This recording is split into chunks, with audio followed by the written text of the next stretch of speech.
Welcome back to the channel, guys. Today I'm going to go over what this backsplash took, how much time I spent on it, what was done, and what the client invested on this project. So stay tuned. Here we go.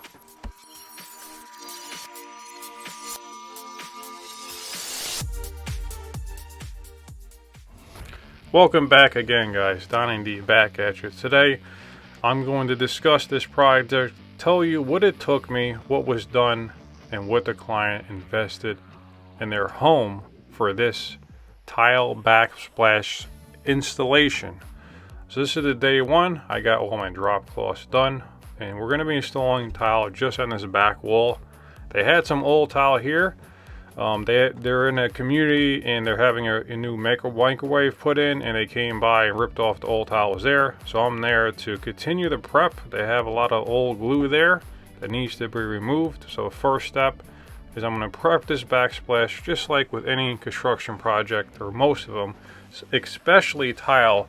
You have to make sure that the area that the tile is going to be installed in is completely prepped. So as you can see here, I had to scrape off pretty much this whole area.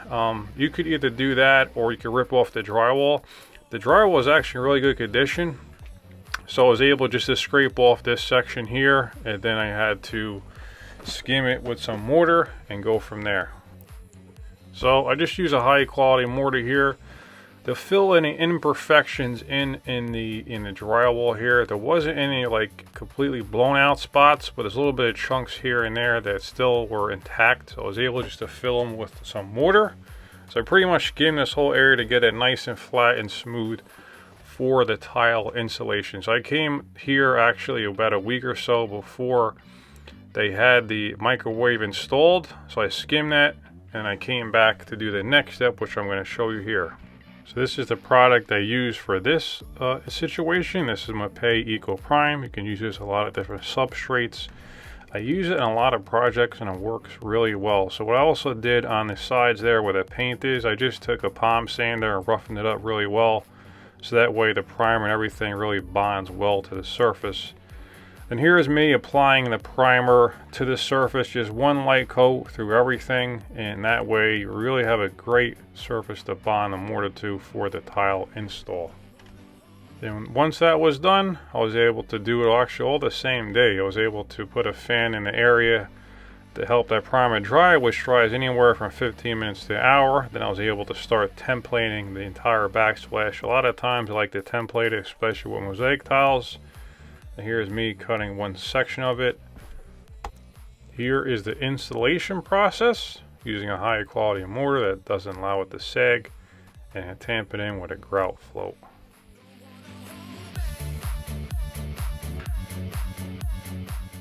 Okay, now that we got through that, while you're watching me grout this backsplash, I'm going to show you and tell you, if you're still here, if you know the investment for this client. So I'm going to break it down by the hours, the materials I had to buy for the project, and what the client paid.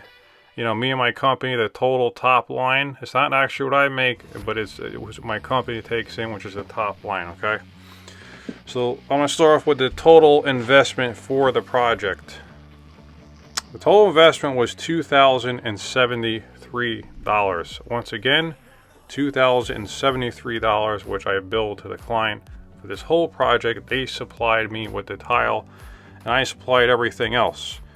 I supplied all the grout, the caulk, and all that, and they obviously reimbursed me for that part. But I actually had some mortar laying around, so I didn't have to buy any more mortar. But they essentially bought the grout, the caulk, and the primer for the backsplash, and that was about $123 at my cost, and that was what was billed to them. And then as far as how many days I have a total of 3 days, and I have about 2 half days. One was 3.5 hours, one was 4.5. Then I have one full day at about 7 hours. So I have a total of 15 hours invested in this project. So once I paid for the materials, not taking away mortar, because I did have mortar from some other projects, but if we just go by this project, what was actually taken out by the numbers, the total that my company took in was $1,950. So at 15 hours for that amount, my company took in 130 per hour, which is actually right around what my company has done in the past. It doesn't always land there, but I try to land anywhere between 100 and 125 per hour. For me, being the owner operator of my company. Depends what I'm doing, where I'm at, what things take, but I try not to go ever less than 100 an hour for my top line revenue for the company.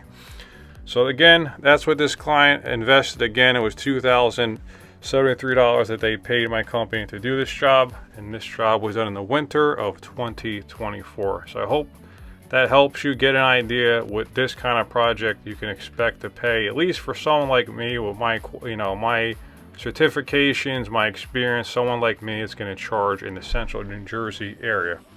Thanks for tuning in, and I hope to see you guys on the next video. If you have any questions at all, leave it in the comments section below. Otherwise, Donnie D signing off. One more thing before the end of the video here completely. This is what it looks like when it's completely said and done. Everything is grouted, final wash, no haze on anywhere on the tile. I can't stand when I come to see projects and they have grout haze everywhere.